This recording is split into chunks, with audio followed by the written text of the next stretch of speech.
સપ્તર્ષિ સંકુલમાં દરેક વિદ્યાર્થી મિત્રોનું હાર્દિક સ્વાગત છે। આજે આપણે ભણીશું ધોરણ 11 જેમાં વિષય અર્થશાસ્ત્ર, જેનું ચેપ્ટર નંબર 9 રાષ્ટ્રીય આવક, જેનો ભાગ નંબર આજે આપણે અભ્યાસ કરીશું 3, જેમાં પ્રશ્ન ત્રીજો, રાષ્ટ્રીય આવકનું માપન માપવાની પદ્ધતિઓ સમજાવો। રાષ્ટ્રીય આવકનું માપન માપવાની પદ્ધતિઓ સમજાવો, જેમાં જવાબમાં 3 પદ્ધતિઓ છે, પણ આપણે આજે પદ્ધતિ એક જ અભ્યાસ કરીશું આ લેક્ચરમાં। એમાં ઉત્પાદનની પદ્ધતિનો આજે આપણે અભ્યાસ કરીશું અને આ 2 પદ્ધતિ છે એ આવનારા લેક્ચરમાં, નવા લેક્ચરમાં આપણે અભ્યાસ કરીશું। એમાં ઉત્પાદન પદ્ધતિની જે આ પદ્ધતિ છે તે આપણે પાઠ્યપુસ્તકના આધારે અભ્યાસ કરીએ। રાષ્ટ્રીય આવકનું માપન, રાષ્ટ્રીય આવક માપવાની પદ્ધતિઓ। રાષ્ટ્રીય આવકનું માપન એટલે ગણતરી, રાષ્ટ્રીય આવકની જુદી જુદી વિભિન્નતાઓનો અર્થને આધારે રજૂ કરવામાં આવે છે, જેમાં રાષ્ટ્રીય આવકની વિભાવનાઓ 3 અર્થમાં આપવામાં આવી છે। કેટલા અર્થમાં આપવામાં આવી છે? 3, જેમાં ઉત્પાદન પદ્ધતિ, આવકની પદ્ધતિ અને ખર્ચની પદ્ધતિ, આ 3 પ્રકારની આપી છે। એમાં આપણે આ પ્રશ્નમાં ઉત્પાદનની પદ્ધતિ જોઈશું, જેમાં રાષ્ટ્રીય આવક ગણવાની આ પદ્ધતિ પ્રોફેસર માર્શલની વ્યાખ્યા ઉપરથી વિકસાવવામાં આવી। ક્યાંથી વિકસાવવામાં આવી? તો કે પ્રોફેસર માર્શલની વ્યાખ્યા પરથી વિકસાવવામાં આવી છે, જેમાં વર્ષ દરમિયાન દેશમાં ખેતી, ઉદ્યોગ અને સેવા ક્ષેત્રમાં અંતિમ સ્વરૂપની વસ્તુઓ અને સેવાઓનું જે ઉત્પાદન થયું હોય તેના નાણાકીય મૂલ્યોનો સરવાળો રાષ્ટ્રીય આવકમાં ગણવામાં આવે છે। ક્યાં ગણવામાં આવે? તો કે રાષ્ટ્રીય આવકમાં ગણવામાં આવે છે। આમ ખેતી, ઉદ્યોગ અને સેવા ક્ષેત્રના ઉત્પાદનનો જથ્થો જાણીને તેને બજાર કિંમતોથી ગુણી નાણાકીય મૂલ્ય શોધવામાં આવતું હોય છે। એ આપણે કોષ્ટકના આધારે હમણાં આગળ અભ્યાસ કરીએ એમ વસ્તુ અને સેવાઓના આ નાણાકીય મૂલ્યનો સરવાળો દેશની રાષ્ટ્રીય આવકની ગણતરી કરવામાં આવે છે। જે આપણે મહત્ત્વની બાબતો જે નીચે આપણને આપી છે તેના આધારે આપણે અભ્યાસ કરીએ। અર્થતંત્રનું જુદા જુદા ક્ષેત્રોમાં વર્ગીકરણ, જેમાં અર્થતંત્રનું ખેતી, ઉદ્યોગ, સેવા, ખાણ, બાંધકામ, મેન્યુફેક્ચરિંગ, વેપાર, વાણિજ્ય, વાહન વ્યવહાર, સંદેશા વ્યવહાર અને બેન્કિંગ, શિક્ષણ જેવા અનેક ક્ષેત્રોમાં વર્ગીકરણ કરવામાં આવ્યું છે। જો આપણને આપ્યું ખેતી, ઉદ્યોગ, સેવા, ખાણ, બાંધકામ, મેન્યુફેક્ચરિંગ એટલે કે એક જગ્યાએથી બીજી જગ્યાએ જે મેન્યુફેક્ચરિંગ આપણે કરતા હોય વેચાણ તે, વેપાર વાણિજ્ય કરતા હોય તે, વાહન વ્યવહાર, સંદેશા વ્યવહાર, બેન્કિંગ, શિક્ષણ જેવા અનેક ક્ષેત્રોમાં અર્થતંત્રનું વર્ગીકરણ જોવામાં આવે છે, એટલે કે કરવામાં આવે છે। બીજો પોઈન્ટ, વસ્તુ કે સેવાની શું કરવી? તો કે પસંદગી કરવી।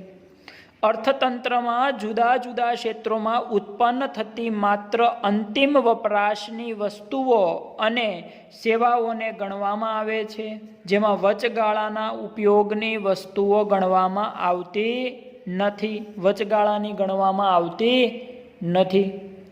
આગળ ત્રીજો મુદ્દો આપણને આપ્યો, ગૃહિણીના ઘરની સેવાઓ, ઘરકામની।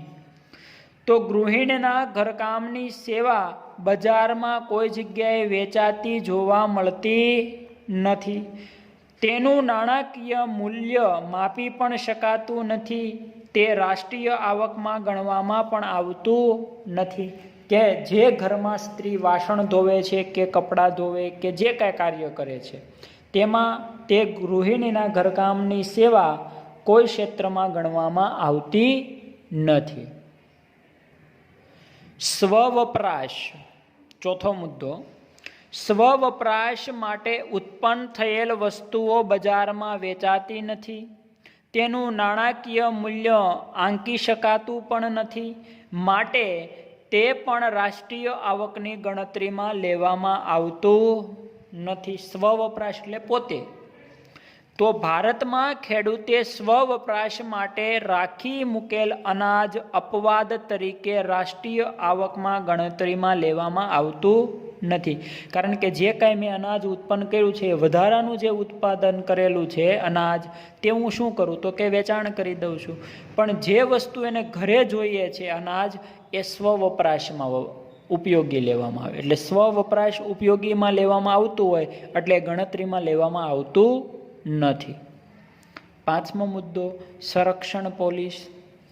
સંરક્ષણ પોલીસની સેવાઓના બજાર હોતા નથી, તે બજારમાં વેચાતી મળતી નથી, છતાં ભારતમાં રાષ્ટ્રીય આવકની ગણતરીને ધ્યાનમાં લેવામાં આવે છે. શા માટે? કેમ કે જે પોલીસ વડાને તમે રાખો છો, એ પોલીસ તંત્ર આખું છે, એની પાછળ તમે ખર્ચ કરો છો. એ કોઈ આવકનું માધ્યમ નથી, છતાં એની પાછળ તમે શું કરતા હોય છો તો કે ખર્ચ કરતા હોય. છઠ્ઠો મુદ્દો, આરોપિત ભાડું. પોતાનું મકાન બીજાને ભાડે આપ્યું હોય તો જે ભાડું મળી શકત તેને આપણે શું કહેવાય? આરોપિત ભાડું. કારણ કે આપણું પોતાનું મકાન છે, એ આપણે બીજાને શું આપ્યું છે તો કે ભાડું. તો એ ભાડું મળી શકે તેને આપણે શું કહીએ? આરોપિત ભાડું કહીએ છીએ. તેનું મૂલ્ય રાષ્ટ્રીય આવકમાં પણ ગણવામાં આવે છે, કેમ કે એના ઉપર આપણે એસએમસી વાળાને જે કાંઈ કર આવે છે એ ચૂકવતા હોઈએ છીએ. સાતમા મુદ્દાની વાત કરીએ તો બેવડી ગણતરી. પણ આ બેવડી ગણતરી એ શું છે? એકને એક વસ્તુ બે વખત ગણતરીમાં ન આવી જાય તે મુદ્દો આપણે સમજવાનો છે. એને બેવડી ગણતરી કહેવાય. એ ટાળવી જોઈએ. તો બેવડી ગણતરી એ ટાળવી જોઈએ, જેમાં રાષ્ટ્રીય આવક પેદાશની ગણતરીમાં બેવડી ગણતરી દૂર કરીને રાષ્ટ્રીય પેદાશમાં ગણવામાં આવે છે. ખાસ કરીને જ્યારે રાષ્ટ્રીય પેદાશમાં કોઈ એક વસ્તુનું મૂલ્ય, કઈ વસ્તુનું તો કે કોઈ એક વસ્તુનું મૂલ્ય એક કરતાં વધારે વખત ગણવામાં આવે તો તે બેવડી ગણતરી ગણવામાં આવે છે. જેમાં બેવડી ગણતરીથી રાષ્ટ્રીય આવક કૃત્રિમ રીતે ઊંચી આવે છે અને ઉત્પાદનની રીતે રાષ્ટ્રીય પેદાશની ગણતરી કરતી વખતે આ બેવડી ગણતરીથી આપણે બચવું જોઈએ અને ખાસ બે વખત ગણતરી ન થઈ જાય એનું ખાસ ધ્યાન રાખવું જોઈએ.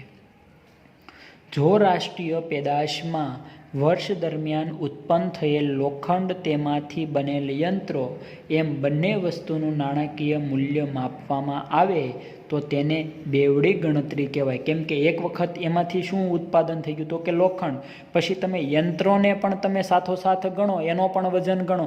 એક વખત તમે કોઈ માણસને લોખંડ આપી દીધું, બરાબર, 30 રૂપિયા કિલો લોખંડ આપી દીધું, 100 કિલો, બરાબર. પછી પાછું એમાંથી તમે યંત્રોનો તૈયાર કરો, બરાબર, કારણ કે એમાંથી બારી બારણા કે જે કાંઈ સાધન સામગ્રી બનાવો તમે, બરાબર, યંત્રો બનાવો. પછી પાછું એની પાસેથી તમે 30 રૂપિયા લેખે લોખંડ 100 કિલો લીધું, એનો વજનનો ભાવ તમે એને આપી દીધો. પછી પાછું તમે યંત્ર બનાવીને એને પાછા બોલાવો કે ભાઈ તારું યંત્ર તૈયાર થઈ ગયું છે, હાલે 100 કિલોનું, અને પાછા તમે એની પાસેથી યંત્રોના ભાવ 30 લેખે લેશો તો એ તમને આપશે? તમે 30 રૂપિયા લેખે પાછો એની પાસેથી ભાવ લેશો લોખંડનો તો યંત્રોનો, તો તમને આપશે? નહીં આપે. શા માટે?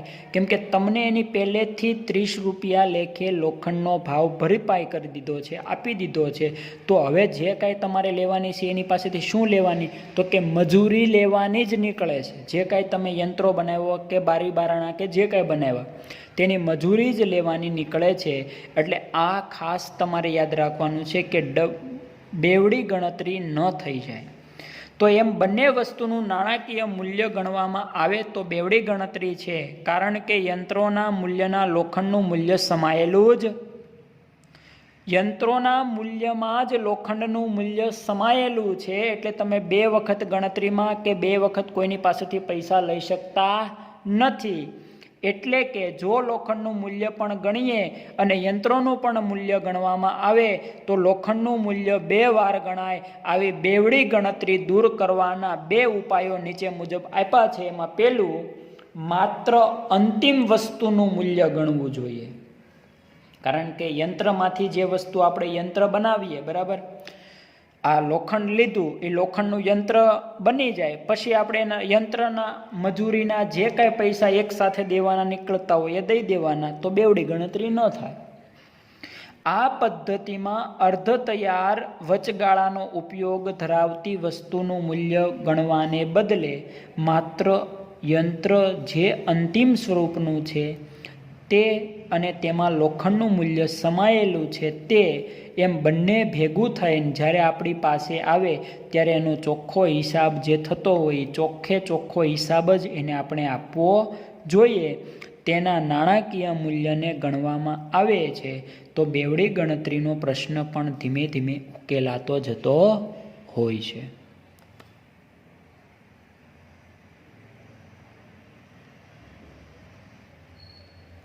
હવે આગળ જોઈએ આપણે મૂલ્ય વૃદ્ધિની પદ્ધતિમાં.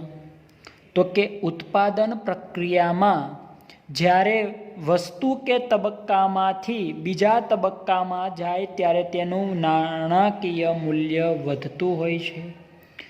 આ વધેલા મૂલ્યને જુદું તારવીને તેનો સરવાળો કરીને રાષ્ટ્રીય પેદાશ ગણવામાં આવે તો બેવડી ગણતરી થતી નથી. એક ઉદાહરણ દ્વારા સમજીએ. ઉત્પાદનના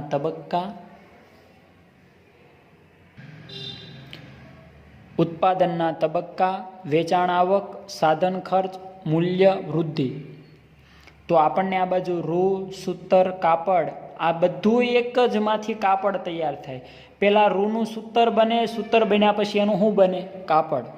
તો વેચાણ આવક જુઓ, રૂ કેટલા રૂપિયાનું આવ્યું? 100 રૂપિયાનું. સૂતર કેટલાનું તૈયાર થયું? 200 રૂપિયાનું. કાપડ કેટલા રૂપિયાનું તૈયાર થયું? 280.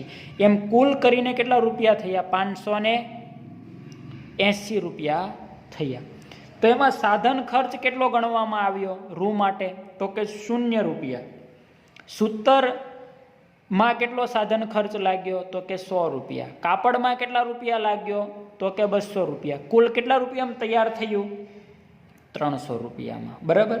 તો એમાં મૂલ્ય વૃદ્ધિમાં જુઓ તો કે રૂના રૂપિયા કેટલા લાગ્યા? 100. સૂતરના કેટલા લાગ્યા? 100. કાપડના કેટલા લાગ્યા? 80. તો કુલ રૂપિયા કેટલામાં તૈયાર થયું? 280. આ કોષ્ટક યાદ રાખો અને હું તમને બતાવું, સમજજો. હવે સમજ્યા જેવી વસ્તુ છે. બરાબર. એક કારખાનામાંથી રૂપિયા 100 રૂપિયાનું રૂ લાવવામાં આવે, તેમાંથી રૂપિયા 200નું સૂતર બને. 100 રૂપિયાનું તમે શું લાવ્યા? રૂ. 200 રૂપિયાનું એમાંથી શું બનાવ્યું? સૂતર બને. અને 200 રૂપિયાના સૂતરમાંથી 280 રૂપિયાનું કાપડ બને. તો રાષ્ટ્રીય પેદાશમાં 100 પ્લસ 200 પ્લસ 280 એમ કુલ નાણાકીય મૂલ્ય કેટલું ગણવામાં આવ્યું? તો કે 580 આવે તો બેવડી ગણતરી થાય. શા માટે થાય? તમે 100 રૂપિયા કાપડના મૂકી દીધા, 200 રૂપિયા સૂતરના મૂકી દીધા, 280 રૂપિયા તમે કાપડના મૂક્યા, એમ ચાલે જ નહીં ભાઈ. એ રીતના ન હોય. કેમ કે તમે રૂના કિંમત મૂકી દીધી છે એટલે રૂની કિંમત એ સૂતરમાં આવી ગઈ અને સૂતરની કિંમત કાપડમાં આવી ગઈ અને કાપડની કિંમત એ રૂમાં આવી ગઈ છે. એટલે રૂના તમારે પૈસા એટલે કે આ મૂલ્ય વૃદ્ધિ જે છે એ જ તમારે ચૂકવવી પડે.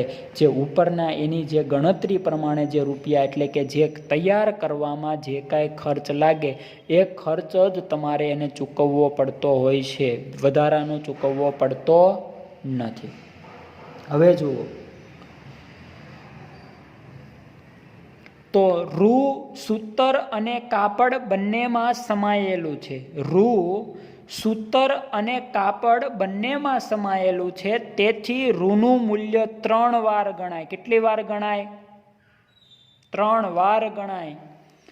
તો આ બેવડી ગણતરી થાય છે. પરંતુ જો રૂપિયા 100નું રૂ અને રૂપિયા 100નું સૂતર અને ₹80નું કાપડ વધેલું મૂલ્ય ગણવામાં આવે તો આ ખાલી તૈયાર કેટલામાં થાય? 280નો મૂલ્ય વધારો ગણીએ તો બેવડી ગણતરી થતી નથી, નકર બેવડી ગણતરી પણ થાય છે. આ ઉપરાંત ઉદાહરણના કાપડના ઉત્પાદનમાં વપરાયેલ સાધન સામગ્રીનો ખર્ચ કેવો મૂકવામાં આવ્યો? તો કે 0 બતાવ્યું છે, કારણ કે અહીં માની લેવામાં આવ્યું છે કે રૂનું ઉત્પાદન ગયા વર્ષનું છે, જે અગાઉના વર્ષની રાષ્ટ્રીય પેદાશમાં ગણાઈ ગયેલું હોવાથી તે વધારે વખત ગણી શકાતું નથી. જેમાં આપણે આગળનો 8મો મુદ્દો જોઈએ, પરોક્ષ વેરા અને સબસિડી. વસ્તુની બજાર કિંમતમાં પરોક્ષ વેરા સમાયેલા હોવાથી રાષ્ટ્રીય પેદાશ જાણવા તે પરોક્ષ વેરા બાદ કરવામાં આવે છે અને સરકાર દ્વારા જે સબસિડી અપાતી હોય તે તેમાં ઉમેરવામાં પણ આવે છે. 9મો મુદ્દો, પુનઃ વેચાણ. ભૂતકાળમાં ઉત્પન્ન થયેલ વસ્તુનું જ્યારે ઉત્પાદન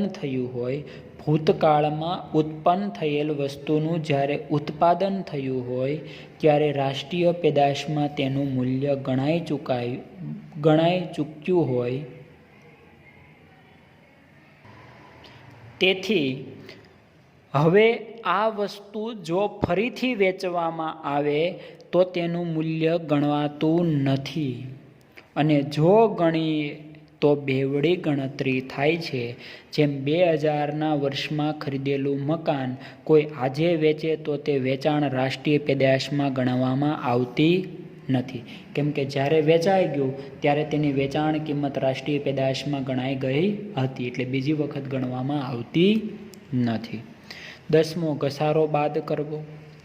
ઉત્પાદન પ્રક્રિયા દરમિયાન મૂડી સાધનોને લાગતા ઘસારાને બાદ કરીને રાષ્ટ્રીય પેદાશ ગણવામાં આવે છે. જેમાં ઘસારો પહેલાં બાદ કરવા માટે ઉત્પાદન પ્રક્રિયા દરમિયાન મૂડી સાધનોને લાગતો જે ઘસારો છે એ પહેલેથી રાષ્ટ્રીય પેદાશમાં ગણવામાં આવતો હોય છે કે ભાઈ જ્યારે ધંધાની શરૂઆત કરી હોય ત્યારે ઘસારો પણ બાદ કરી દેવામાં આવતો હોય છે. 11મો મુદ્દો, નિકાસ મૂલ્ય ઉમેરવામાં આવે. નિકાસ, જે તમે નિકાસ કરો છો એ શું કરવામાં આવે? તો કે એ ઉમેરવામાં પણ આવતું હોય છે. જ્યારે 12મો મુદ્દો, દાણચોરી કે ગેરકાયદેસર વસ્તુનું મૂલ્ય ગણતરીમાં લેવામાં આવતું નથી, કેમ કે ખબર જ પડતી નથી. દાણચોરીનો ધંધો કરતા હોય એમાં એનું મૂલ્ય તો ખબર નથી પડતી, પણ એ કોણ વ્યક્તિ ક્યારે કરે છે, શું કરે છે, કોઈ ખબર રહેતી નથી. એટલે દાણચોરી કે ગેરકાયદેસર વસ્તુનું મૂલ્ય ગણતરીમાં લેવામાં આવતું નથી. આ ચેપ્ટરમાં આ જે પ્રશ્ન આપણે ભણ્યા એ અગત્યનો છે, એટલે તમારે ધ્યાન દઈને સમજીને ભણવાનો છે.